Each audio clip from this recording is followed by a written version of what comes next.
Hello mga kamare, kasare, at ayun nga, mamimili kami ngayon at kasama yung bugoy ko dahil nga nung isang araw yung order ko sa grocery apps ay konti lang. Ang pasok nga pala ng bugoy ko is Tuesday to Friday lang. Kaya ayan, kasama ko na naman siya. At mga dilata nga ang medyo dadagdagan ko ngayon sa pamimili kasi yun yung kulang sa akin at konti lang.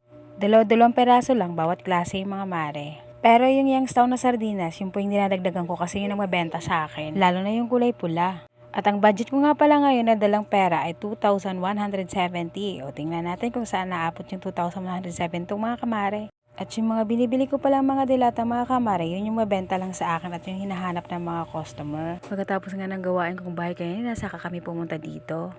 At nakaipon na rin naman ako ng pabili kahit papano, yung benta ko nung buong linggo maghapon.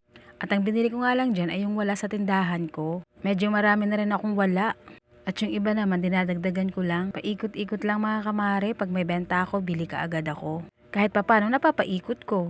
At matumal pa nga hanggang ngayon. Mahirap din ang may tindahan mga kamare, pero tiyagaan lang talaga. Ako matyaga naman ako sa ganito dahil ito ang gusto ko. Gusto ko talaga dati magtinda dati pa. Gusto ko magkaroon ng tindahan at eto na nga yun. 1 taon na siya kahit pa paano. At kahit nasa bahay ako, may pinagkakakitaan ako.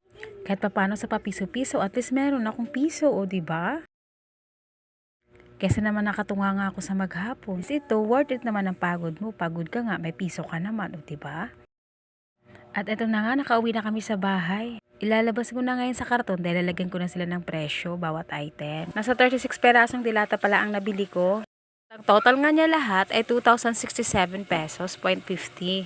May mga kasama pa yung mga sabon, mga mare at mga downy. O diba, may sukli pa ako sa 2,170 kong pera. At nag-tricycle na nga kami dyan pauwi ng anak ko kasi medyo mabigat. Bukod kasi sa dilata, meron pa akong mineral water na binili. 10 perasong mineral water kasi mabenta din sa akin yun. Mga estudyante ang bumibili sa akin ng mineral water, binabaon nila sa school. At tindahan ko pala mga mare, nandito lang sa loob ng compound. At ilang bahay lang nakatira dito. At dalawa pa kaming may tindahan dito sa looban, sa loob ng compound. Hindi kami sa gilid ng kalsada nakatira mga mare. At sa labas ng kalsada maraming mga tindahan tabi-tabi. Kaya ang bumibili lang sa akin dito ay yung mga kapitbahay namin. At ayun na pala lahat yan yung binili ko. O diba, dagdag paninda na naman yan mga kamare. At ayan pala yung mga sabon, yung malalaki na binili ko. Yung Champion 3 washes, tsaka yung Kalat 2 washes. At yung Downy naman, tipid packs pa yung binili ko, yung 3 na. Mabenta din yan sa akin dito, yan lang 2 klase binibili nila sa akin. Yung Blossom at tsaka yung Passion. At ayan nga yung Smart Dishwashing, 2 lang din ang binili ko dahil minsan lang din naman yan may bumibili sa akin.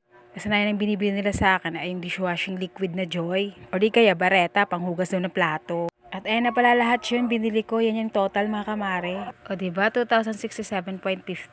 At ayan na, lalagay ko na siya sa mga lagayan, i-display ko na siya. At yung tindahan ko pala ay maliit lang kasi liit ko lang din mga mare, char. At yung asawa ko lang ang gumawa neto. Nilagyan na lang niya ng estante kahit ilang patong lang. Tapos bintana lang itong mga mare. Maliit na bintana lang. Ginawa naming tindahan kaya wala na kaming bintana. Kaya lagi nakabukas ang ilaw namin dito sa munting sala namin kasi madilim. Pati nga sa tindahan nakabukas din yung ilaw kasi makulimlim talaga palagi. Kahit matingkad ang araw, makulimlim sa amin mga mare. Pinapatay na lang namin pag di namin ginagamit. Pero hanggat andito kami sa sala o nandito kami sa aming tindahan, nakabukas palagi ang ilaw. Pinapatay na lang namin pag nagpahinga na kami o namahinga kami. Itong mga dilata ko nga ay 1 o 2 peraso lang bawat klase. Nakita nyo naman mga mare. At ang pag-iipunan ko naman sa sales ko ay soft drinks naman at alak mga mare. 2 to 3 days ko yan pag-iipunan pag ganyan kasi medyo mahal ang cake. Soft drinks tsaka mga alak. At saka mabenta din sa akin yung sigarilyo. 5 klaseng sigarilyo ang tinitinda ko. At ayan na nga, medyo patapos na ako dyan.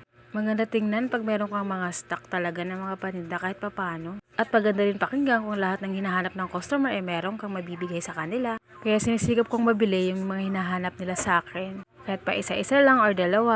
Basta't meron ako maibigay sa mga hinahanap nila. At ayan na nga, o diba, maganda tingnan sa mata pag may mga stocks ka kahit papano. At yun lang mga mare. Salamat sa panonood. God bless.